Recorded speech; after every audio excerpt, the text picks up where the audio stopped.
And we're back like we never left. Oregon fans, what's going on? How we living? Thank you so much for tuning in to another episode of the Ducks Dish podcast, your premier podcast for all things Oregon football and recruiting. Man, do we have an episode for you guys today? Do we have a game to break down? Oregon dominates Colorado and Deion Sanders 42-6 at home in Eugene at Autzen Stadium. And this was one of the biggest statement wins that you'll find anywhere in college football this past week. And we're here to react and break down this game, coming to you live on YouTube at Oregon Football Max Torres, as well as on Twitter at Torres Sports and the Ducks Digest Facebook page. So excited to get into another episode of the podcast today. Let me know if you guys are here in the live stream or if you're watching on replay. Leave me a comment and tell me how you're feeling after this Oregon football win. Ducks moved to 4-0 on the year ahead of a road trip to Palo Alto this week to face Troy Taylor and the Stanford Cardinal. So Oregon starts off Pac-12 play with a bang, and there are storylines abound from this game. I usually like to start with the offense, talk about the defense, and then go big picture with it. So why don't we just jump into it there? Oregon on offense, another great day for quarterback Bo Nix, who continues to add solid performance after solid performance to his Heisman resume. He's one of the best quarterbacks in the country. We already knew that, but why I think this game in particular was important was a lot like the Texas Tech game a couple weeks ago. Ducks are under the national spotlight, and Bo Nix delivered once again.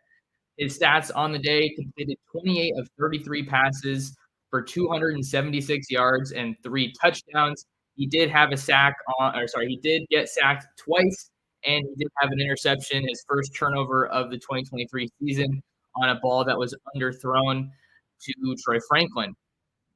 But Bo Nix also used his legs in this one, 5 carries for 9 total yards. I guess he didn't really use his legs too much, but 5 carries for 9 yards and 1 touchdown. So that was kind of his one highlight on the ground, was that touchdown run. But Bo Nix had himself a day once again, proving that he is one of the best quarterbacks in the country. And this all comes inside a Pac-12 that is loaded with top-end quarterback talent. You have the reigning Heisman Trophy winner and Caleb Williams. He's doing his thing at USC, who got a little bit more than they expected from Arizona State on the in that game on the weekend. So Kenny Dillingham and the Sun Devils gave USC a bit of a scare. And then you have UCLA has Dante Moore, Michael Penix at Washington, Cam Rising at Utah. There's just so many talented quarterbacks in this conference. And then Shedeur Sanders on the other side, he had himself a long day at the office against that Oregon offense. So Bo Nix just did Bo Nix things. I think one thing I'll say about the offense, and I don't know how you guys felt about this, one thing that I thought about Oregon's offense early on is, even though they were efficient, effective, moving the ball well, I didn't really like all the screen passes or all the quick passes that the Ducks were deploying early on in that one. Especially there was one that comes to mind. I think it was Gary Bryant's conversion on 3rd down. It just seemed like they were doing it a little bit too often. I understand wanting to get the ball into the hands of your playmakers, but maybe it was a little bit of force feeding to me. It kind of felt like that, but obviously masterful game from Will Stein and the entire offensive staff. I don't want to take away from what they did at all, but I had a few question marks on plays like that. But you got to start with Bo Nix and what he was able to do for the Ducks. And, man, did they have a day on the ground, running the ball down Colorado's throats, 240 rushing yards on 38 carries, had 3 touchdowns on the ground. And this number that stands out to me, 6.3 yards per carry. We knew all week the conversation was Colorado cannot defend the run. So Oregon ran it right at them, and they had no answer all day long. Bucky Irving had himself a game, ran for 89 yards. Jordan James had 54 yards, and Noah Whittington had 45 yards as well. And then, hey, look at this stat. Casey Rogers, 18 rushing yards for the big man, the defensive lineman on that fake punt that could be argued that was the turning point in the game. But a lot of different guys registered carries in this one, and Bucky Irving really stood out to me, just showing that he is such a special back. There were numerous times in this game where Bucky Irving looked like the hole wasn't there, looked like he was going to get stopped in the backfield for no gain, and he made something out of nothing. That is the thing that Bucky Irving does continuously, game after game, just making the most out of all of his opportunities. The way the guy can dance, the way he wiggles, slides out of tackles on a consistent basis. Bucky Irving is such a special talent for this Oregon offense, and I know that fans are excited to have him. And then Jordan James, he got into the end zone for a touchdown, 7 carries for 54 yards and a touchdown. Noah Whittington, 8 carries for 45 yards and a touchdown. So everybody ate against the Buffs on the ground. We do have to talk about one of the most notable updates that came from this game, and that's star running back Noah Whittington is going to be down for a little bit, I should say, was the quote from head coach Dan Lanning following Saturday's 42-6 victory over the Buffs. Full quote from Lanning is as follows, quote, "I don't normally talk about injuries, and I think there's still more to be decided here, but I think Noah's going to be down for a little bit. So we need everybody to say prayers for him. He's healthy. He's okay, but he's probably going to be down for a little bit. So we need everybody to have Noah in your prayers." And that is a tough kid, man. A tough kid that we're really proud of and fortunate to have. And there are bright days ahead for Noah. I just don't know that we'll have him here in the next few weeks. So we're looking at Oregon's offense and how things project moving forward. How does this injury affect Oregon? How does the Oregon offense look without Noah Whittington? Now, don't get it twisted. Let's not fool ourselves. Oregon's offense is amazing. One of the best offenses of the country. They can hurt you on the ground. They can hurt you through the air. Whatever, pick your poison. That's quite literally what it's looking like right now. It's only 4 games in, still early on in the season, but Oregon's offense, is delivering. And now that Noah Whittington's down for a bit, we do actually have the video. I think my guy Zach Neal posted a video over on social media. So let me see if I can share this one for you guys. Share my screen a little bit. Here we go. All right, so here is the full video of Noah Whittington's injury in this game. Definitely a tough break for him. Former Western Kentucky back that has been an absolute weapon for the Ducks. Looks like he got rolled up on pretty bad here with his left foot getting caught under number 51 there. So, you hate to see this for any player, but I think really what it comes down to for Oregon as far as what is the outlook is, I think they'll be all right because Oregon has arguably the most talented running back room in the entire Pac-12. And we've seen a 3-headed monster so far for the Ducks in 2023. We've seen Bucky Irving, Noah Whittington. This is the last time we'll show it. And Jordan James, true sophomore back out of the state of Tennessee. He was primarily Oregon's short yardage back in 2022 as a true freshman, but he's excelled at taking on this larger role for the Ducks so far this year. I think the numbers, he's carried the ball 28 times for 209 yards, and he already has 6 rushing touchdowns. So Jordan James, the real deal. This is why you build the running back room the way that Carlos McLaughlin has. This is why you get everybody carried. This is why you keep fresh legs in there throughout the game. And that was one of the keys to Oregon's victory, right? I've said an offensive key to the game for Oregon last week was run the ball at Colorado, run it early and often. We knew they couldn't stop the run. And Oregon's offensive line far matched Colorado. Colorado certainly had some good players along the defensive front, but Josh Conley, Stephen Jones, Jackson Powers Johnson, they had a field day against that defensive line. So they had no problem moving those guys. And Oregon kept rotating in fresh legs that's when having a running back room as deep as Oregon has really paid off, and they've been rotating those 3 guys in throughout the year, and then you also saw Dante Dowdell, Jaylen Lamar getting some run there at the end when they had kind of pulled the starters, so this injury is definitely a bummer for Oregon. Noah Whittington being out with, what looks like an ankle injury. He got carted off with his cleat taken off, so definitely not the greatest look.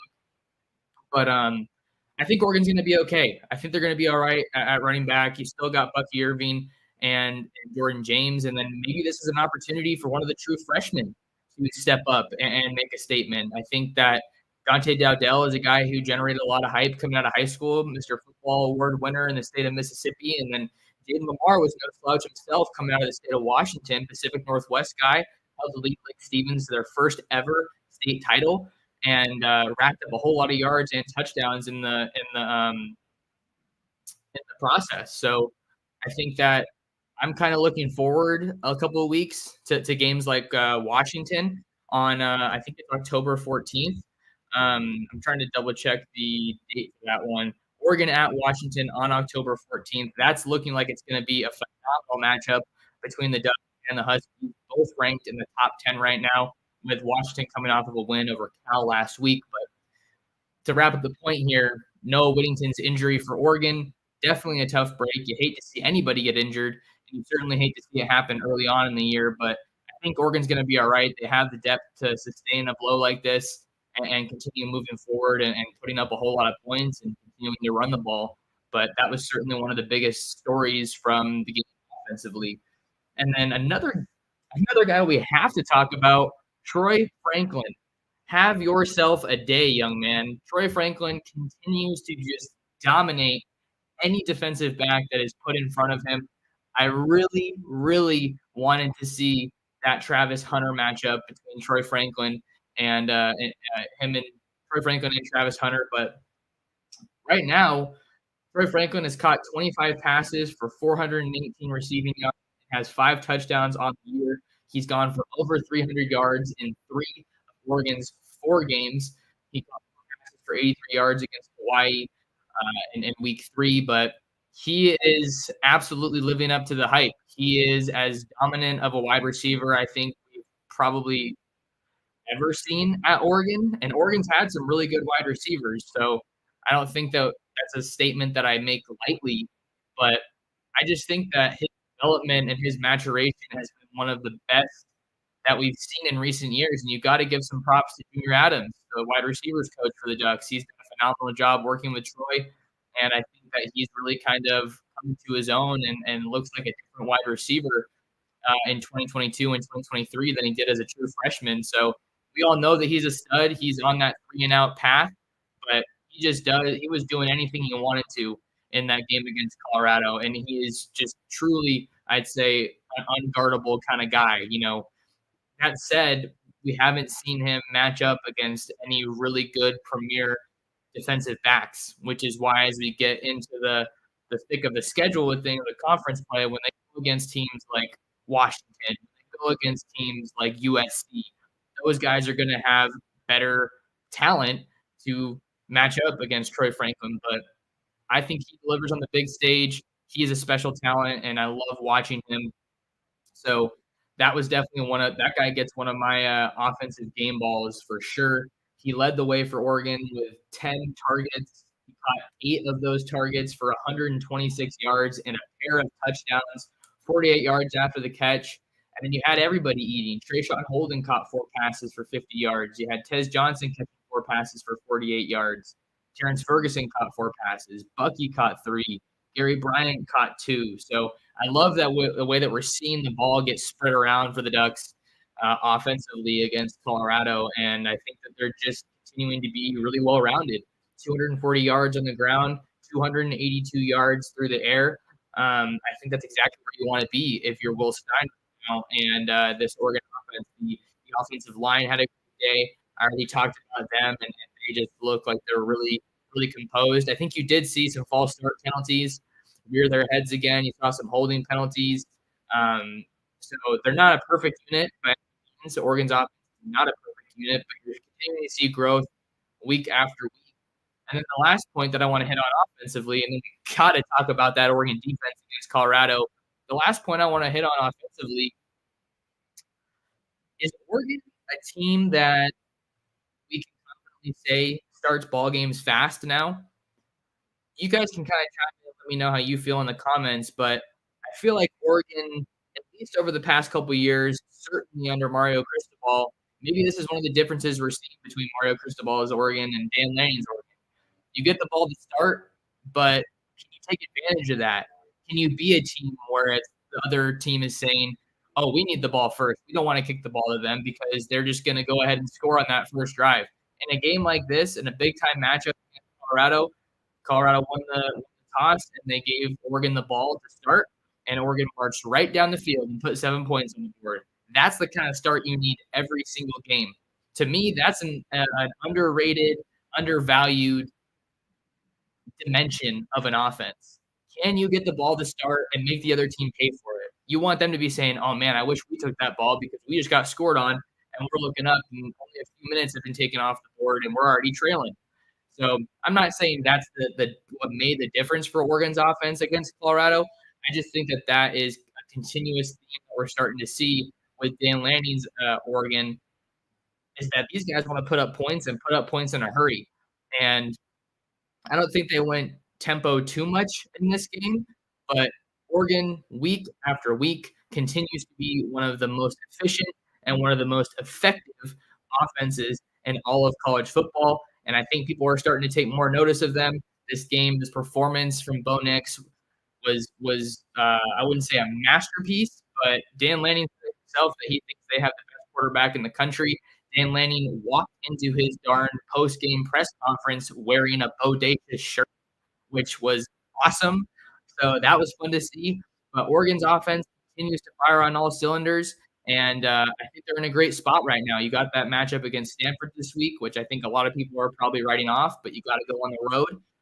Road games are never easy in the Pac-12, and Stanford has traditionally been the team that has given Oregon a tough challenge. But we know that they have some work to do, and it's kind of a slow rebuild process under Troy Taylor. But either way, that's not a matchup that Oregon can take lightly. You're firing on all cylinders, coming off of a big win at home. You hit the road and ideally show that you can do it again. And then you enter that bye week with a ton of momentum. And then you get ready for that Washington matchup in mid-October coming off the bye. Washington will also be coming off the bye at that point. But this Oregon offense, I think you love where you're at. You got great depth. You're seeing a lot of guys get snaps. You're seeing a lot of guys contribute in meaningful ways. You're seeing Iapani Lalaulu continue to be a guy that's a key contributor for Oregon along the offensive line. I love how they're rotating him in. I don't know if we saw very much of Junior Angalau, which continues to be an interesting theme here early on in the year. The Texas transfer hasn't played a whole lot of football for Oregon, but they also didn't see Nishad Strother, I don't believe, in that game as well against Colorado. So some interesting developments, but that Oregon offense is as potent and as lethal as ever after another strong showing against the Buffs on Saturday. Let's hop over to the other side of the football. Glad to have you guys along here on a Monday morning. If you're just tuning in, we are breaking down Oregon's dominant win, 42-6 over Deion Sanders and the Colorado Buffaloes. If you guys are here in the live stream, do me a quick favor and hit that like button and subscribe to the channel. Only takes a second out of your day, and we have been seeing some tremendous growth here on the channel over the past week, and I love seeing that from you guys. So greatly, greatly appreciate your support. I think we're about to hit 2,600, and I come at you 5 days a week with the Duck Stitch podcast. So make sure you guys are locked in, and then follow me on Twitter and Instagram at mtorres sports. Always bringing you the latest recruiting juice and intel from the trail. I got called out here. Obi-Wan saying, and was that a second segment sip? It definitely was a second segment sip. I think that might be trademarked by my guy Spencer McLaughlin over at Locked On Ducks, but hope to have him on another show, maybe tomorrow. But I know you guys always love to see Spencer, so great to have him along and continue to work with him. So, Oregon's defense against Colorado. I think one of the best stats coming out of this game, Hawaii's offense put up more yards against Oregon than Colorado did. Let me say that again.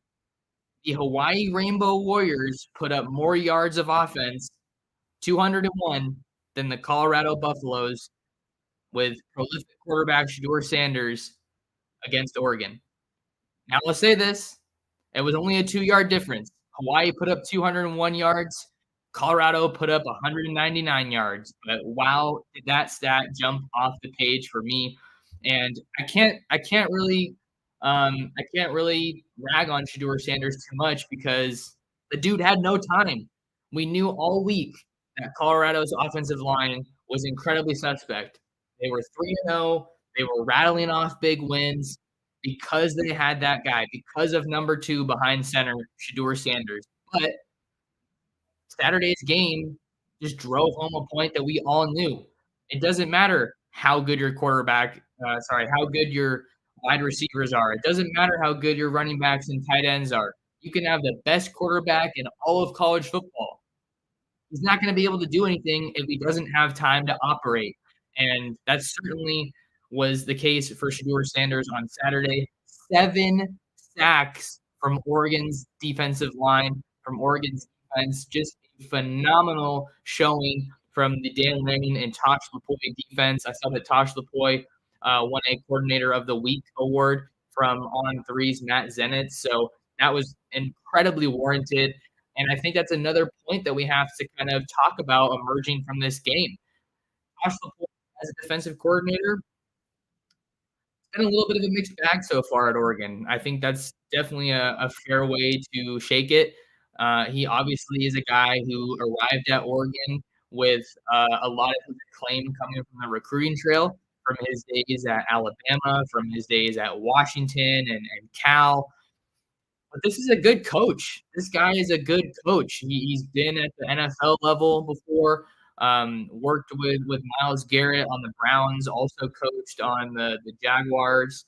So I feel like Tosh Lupoi, if there's any coordinator on this staff, if there's an assistant on this staff that has a chip on his shoulder, I feel like Tosh is one of those guys. And he and Dan Lanning, I don't know how it's split up because Dan was asked about that last year about who calls plays on defense, and that wasn't answered. But Tosh Lupoi deserves a lot of credit for Oregon's defensive showing against Colorado, one of the hottest offenses in college football. Came to Eugene, came to Autzen Stadium, and was absolutely shut down. There's no other way to put it. Shedeur Sanders finished with 22 of 33 passing for 159 yards and 1 touchdown. That touchdown definitely came in garbage time when it was already well out of hand. But Colorado running the ball, they ran the ball 25 times for 40 yards, 40 rushing yards. We knew it was a one-dimensional team, but that was just confirmed on Saturday. Colorado was only able to go to average 1.6 yards a carry. And let's not forget here, folks, there were a lot of Colorado fans talking this week about how Houston running back transfer Alton McCaskill was going to be a difference maker. Like, oh, we've only been one-dimensional because we haven't had the talent for it. Just wait until Alton McCaskill gets activated. He comes back from injury in this game, and he ran the ball 5 times for 17 yards. Not exactly an effective day on the ground. And I'm not trying to slight him. I'm just trying to say that, for as much as Colorado as a team was talking, for as much as their players were talking, oh my God, were Colorado fans just talking and running their mouths all week in my mentions. And, wonder what they have to say now. This is crazy. This is absolutely crazy just to see how well Oregon's defense did. And then we also have to talk about Oregon's defensive backs. I think that when we talk about the defensive back conversation, oh my God, do we have to talk about Kyrie Jackson? The Alabama transfer had himself a day against Colorado on Saturday. Kyrie Jackson, final stat line, 3 solo tackles, 1 assisted tackle, 4 solo tackles for him. He had 3 pass breakups in coverage. A phenomenal day. One of them probably could and should have been an interception. So he's probably had to knock out some push-ups on the sideline after missing that interception. But the whole talk about the Colorado offense, aside from Shedeur Sanders, was Xavier Weaver shoot, I can't remember his name. Someone Horn. I can't believe I just said it like that. But Horn Jr. was the other guy that Colorado had at wide receiver, and those guys got shut down. Xavier Weaver finished the day. He caught 9 of his 14 targets for 75 yards. Okay stat line. I guess, I mean, 9 catches on 14 targets is pretty good. But, yeah, and then you had Jimmy Horn. He was targeted 3 times and caught 1 ball for -4 yards. So Colorado just had nothing going in the passing game, and Tyree Jackson was absolutely he had his seatbelt out. That's what the celebration is, like, you're strapped. Guys can't go anywhere because 'cause you're so sticky in coverage. That's kinda what it goes with, right? Colorado couldn't do anything offensively, and I think that we also have to highlight the pass rush. I said this a couple weeks ago on my podcast. Hopefully, you guys were listening. You guys can back me up in the comments or something. But coming out of that Texas Tech game, the headline kind of was Oregon escaped with a 38-30 win over Texas Tech. But I was kind of trying to find that silver lining defensively. Jeff Bossa had his pick six, which was amazing. But I thought that that game against Texas Tech was the most promising that Dan Lanning's defense had looked since he was the head coach. So to go from what we saw at Texas Tech to what we saw against Colorado, the two best offenses that Oregon has faced this year, what a leap. What a phenomenal leap from week 2 to week 4. And then the defense shows up in a big way, whether you're talking about forcing turnovers. I don't think anybody had an interception that game, actually.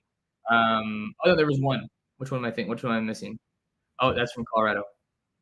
Okay, yeah, no turnovers forced this game, but you had 6 pass breakups and a batted pass, so they were still clogging the passing lanes, creating that disruption, which is such a key mark of an elite defense or a good defense. I don't wanna call Oregon's defense elite yet, but it'd be crazy to come out of this game and not be talking about Oregon showing signs of having an elite defense. I think if I'm Dan Lanning, I'm sitting back watching the film after this game, and I'm just rubbing my hands together saying, "This is what it was supposed to look like. This is why I brought in the transfers that I did. This is why I brought in Jordan Birch, who had himself a phenomenal day, 4 total tackles and 2 sacks for the South Carolina transfer. He shows up in a big way, and it doesn't even matter which offensive lineman you put on Jordan Birch. All of them, every single one of them looked incredibly outmatched when they went against Jordan Birch, which just speaks to the type of talent that he is. Jordan Birch's game against Oregon was the epitome of why you bring in a guy like that from the SEC, of why those previous relationships mean so much in today's era of college football with the transfer portal. But he wasn't the only guy that had himself a heck of a day. Can we talk about Brandon Dorlus for a second? Brandon Dorlus with 4 total tackles, 1 sack, 1 tackle for loss. He's a dude. We know he's a dude, but he showed up when it mattered most, as did everybody on this Oregon team in this huge matchup under the national spotlight. All eyes were on Eugene this past weekend, and Oregon showed up while Colorado did not.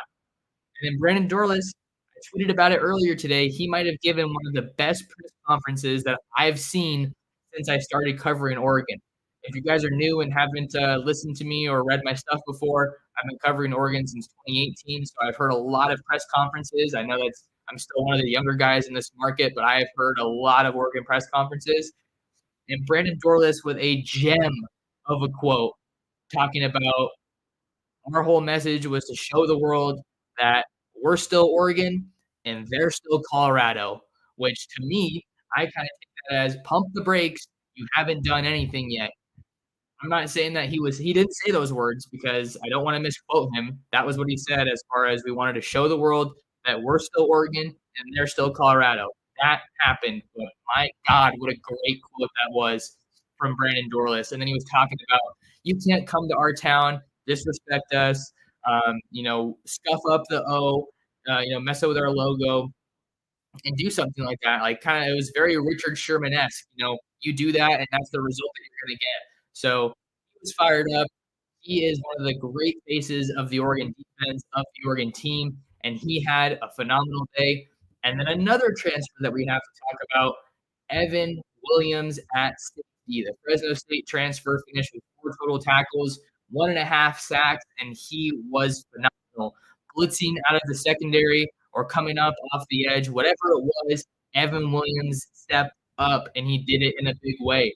I think one of the biggest things, one of the biggest question marks that I had about this Oregon defense kind of came in the secondary. I knew there was a lot of talent there. I knew that Oregon had some dudes there. You don't go in the portal and get guys like Kyrie Jackson and Evan Williams, which Dan Lanning alluded to, saying that we have a good track record of our guys from the transfer portal having an impact. You don't get guys like that unless you think they're going to play. And Evan Williams showed why he was such a huge addition for this Oregon defense this offseason. So I think we're getting a lot of clarity if we're Demetrius Martin and Chris Hampton and Joe Lorig looking at that secondary, right? You know that you have a stud in Kyrie Jackson who has bounced back in a huge way after his pass interference call against Texas Tech, which was leaving everybody scratching their heads. But Kyrie Jackson, the dude almost had a third straight interception in as many games. So he's looking like a dude. And then now you have Jaleel Florence as well. Jaleel Florence in his true sophomore year is quietly having a really, really good season. And it looks like those are the 2 starting cornerbacks for the Ducks. You have Kyrie Jackson and you have Jaleel Florence. But another thing that we have to talk about here is the depth on Oregon's defense on both sides of the ball. Oregon looks like they have depth everywhere, pretty much at this point, because when those guys need to spell who's coming in, an experienced veteran who's been really solid for you in Triquez Bridges, and another veteran who looks like he's getting even more comfortable now, Dante Manning. He had a couple of good plays in coverage this past game. And then looking at the linebacker core, we didn't see any of Justin Jacobs yet, and that was kind of a shock to me. I think Lanning has obviously been really tight-lipped about injuries this year until that injury to Noah Whittington, but we didn't know if Justin Jacobs was going to be available. And when he didn't play against Colorado, I kind of said, hey, that's probably a good call because you want him for when he didn't play against Hawaii. Did I say Colorado? When Justin Jacobs didn't play against Hawaii last week, I think that I kind of took that as all right. Maybe he's not quite ready yet. Save him for the Colorado game. That's a big game. He wasn't available, and it wasn't a problem for Oregon. Obviously, you want to see that guy play, but a combination of Jeffrey Bossa, Jamal Hill, Bryce Betcher has been one of the best stories of the season so far. A two-sport standout, former walk-on for the team, and now he is playing some quality minutes. Bryce Betcher has earned everything he's gotten, and man, I love watching that kid play. And then Devin Jackson also got some time as well. So I think that and then Connor Soley finished the game leading the team in tackles with 6 total tackles. So Oregon's getting some contribution from everywhere. And I think that that is one of the biggest takeaways that I have from this game as we get into some more big picture stuff is just Oregon's depth. I think we already knew that they had the depth on offense, right? We knew that they had an awesome backfield. We knew that the wide receiver room was loaded. I think you're feeling better about the tight end room now behind just Terrence Ferguson and Patrick Herbert. We're seeing some more Kenyon Sadiq, and that dude seems like he is really exciting, and there's some good football ahead of him. But on defense, we already knew that Oregon's defensive line was super deep, and Dorlus was also talking about the value of having fresh legs to rotate in there. And it's just a great place to be for this Oregon defense. Mateo Uiagalelei, um, he had he didn't register a sack, but man, that dude was dominant. I feel like he was constantly getting into the backfield, and there was so many holding calls that didn't even get called. So who's to say that Oregon's defense shouldn't have had even more sacks after that game against Colorado? But Mateo looks like a dude, and I wonder. I think he probably has to put up more stats, but I really truly wonder. I'm saying this now on September 25th. It's probably not super unique, but I wonder what Mateo Uiagalelei's freshman season is going to look like when we put it up next to Kayvon Thibodeaux's freshman season, because they both played a lot of ball their freshman year, right? We're only 4 games into Mateo's freshman season, but he's already playing way bigger of a role than he did, right? I feel like Kayvon Thibodeau didn't really come on super strong consistently until the back end of that freshman season, which I think is huge. For Mateo to be having the season that he's having right now is great because he had a great game against Colorado, and then another guy that we have to talk about along that freshman edge group. How about Tatum Tuioti? Have yourself a day. One solo tackle, two assisted tackles, 3 total tackles, and he was one of those guys that had a sack, one of 7 sacks for Oregon on the day. Tatum Tuioti looking like a stud, and I probably should have pumped him up a little bit more, honestly, coming into the year because I was talking to some people around the program, and they were telling me, Tatum's gonna be a dude. Tatum's looking really good, and I think that kind of flew under the radar because he was playing high school ball in Nebraska, and then his dad gets hired at Oregon, and now he's playing at Sheldon, which is viewed really well in terms of Oregon high school football. Obviously, the Herberts went there, and they've continued, it looks like, to put together a strong program. But Nebraska and Oregon aren't exactly viewed as prolific football states. Um, I think that also speaks to a little bit of the story with Devin Jackson, who came out of Nebraska, but he was an All-American guy, and now he is quickly stepping into his own as a redshirt freshman, or maybe he's a true sophomore, but he's a young guy at Oregon, and he looked great. And that was one of the big takeaways from Oregon's defensive play on Saturday. Every one of those linebackers can play sideline to sideline. Those linebackers already look like they are doing a much better job of covering the pass. And I think that also speaks with some of the coverage sacks that you saw, right? Oregon secondary was playing so well that some of these sacks that they got weren't even necessarily the defensive line just playing a great game. There was nobody open. Shedeur Sanders was looking down the field, and everybody was just blanketed, and then that's how the sack happens sometimes too. So Tatum Tuioti agreed. Mateo looked great. Andrew with a great comment here, saying also Purchase may actually be ahead of Mateo. Blake Purchase wasn't even an early enrollee. Like, I think that it's so important to talk about early enrolling and how much value that has, right? I think Dan Lanning in the spring, maybe it wasn't this spring, maybe it was last spring, talked about that almost being like an additional term or like an extra redshirt year. That's how valuable enrolling early is. And Blake Purchase got to Eugene in the summer. He didn't have all of that extra time. That is a 2-time, I believe, Gatorade Player of the Year, and he has wasted no time at all finding the field and making an impact. And I was told that Blake Purchase was going to be a guy. I was talking to somebody on Oregon staff who played a huge role personally in recruiting Blake Purchase, and he was telling me, Max, this guy is going to be so good. And then to make it even better, a little bit of icing on the cake, right? He's from Colorado, and he was one of the later signees for Oregon. His letter of intent took a little bit to come in during that early signing period. And the reason behind that was because Deion Sanders was doing everything he could to flip him. So the fact that he is having such an impact is absolutely massive. I am loving this Oregon defensive line. We have to give a shout out to Casey Rogers. Andrew with a comment here. Can someone else show some love to Casey Rogers? Puts it at the nose and straight blows up the interior. What a fake punt. I'd hate to have to tackle a 300-pound monster. And we have to talk about that. That's just how good of a game this was. We've been going for like 40 minutes, and I still haven't even talked about the fake punt. And called a fake punt from, I want to say it was inside his own 20-yard line. And that, to me, even though it was 13-0 at the time, I want to say, that fake punt conversion when Casey Rogers ripped off about 20 yards, that was the turning point in that game. And what a call by Dan Lanning to do that. Yeah, 4th and 4 at the 17. what a gutsy call, and he said, "We've been doing that all week, and we wanna call it when no one's expecting it." Dan Campbell did a similar thing with the Lions when they had that week 1 win over the Chiefs a couple weeks ago. Um, what a phenomenal play call, because at that point, Colorado's defense was probably looking at it like, "Oh, okay, we got these guys in 4th down, deep in their own territory.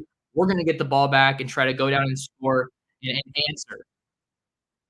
But Oregon just wiped out that opportunity because you had the fake punt call. Clearly, they weren't expecting it. Watching that on TV, I thought they did an awesome job of selling it. But at that point on, from that fake punt on, it was all Oregon. It was already like all Oregon, but what a phenomenal call that just swung.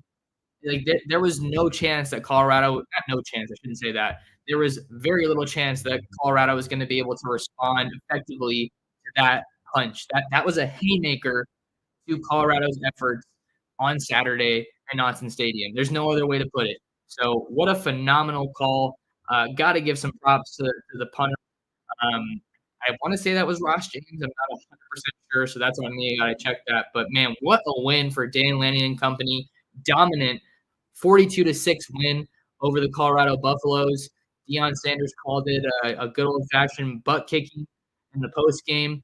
I really liked it because it did seem to me that Colorado needed to be humbled.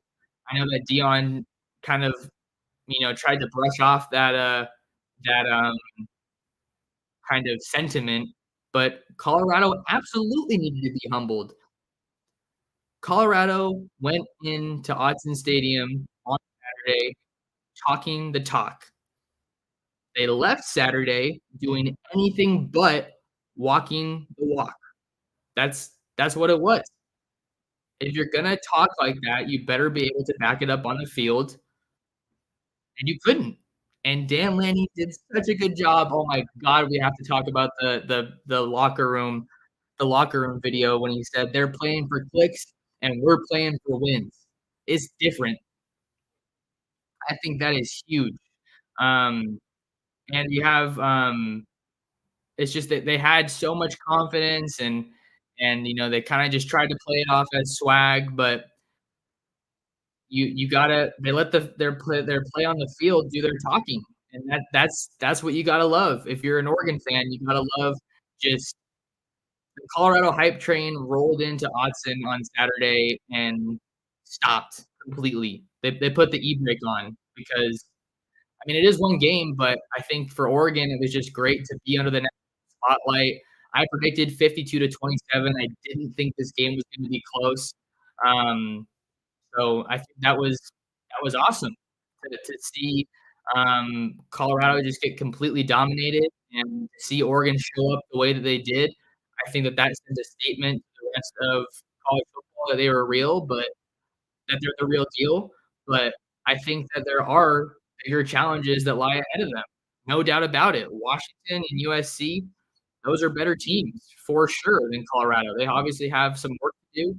I think that Deion's done a great job of turning that program around and getting it headed in the right direction, bringing those guys in from the transfer portal. He's going to land some big time recruits, but you can only do so much in the span of one off season. So I'm super curious to see how Deion can get this team kind of rallied around and rally the troops and try to bounce back. But Oregon showed that they're the real deal and that they can be considered as serious contenders nationally.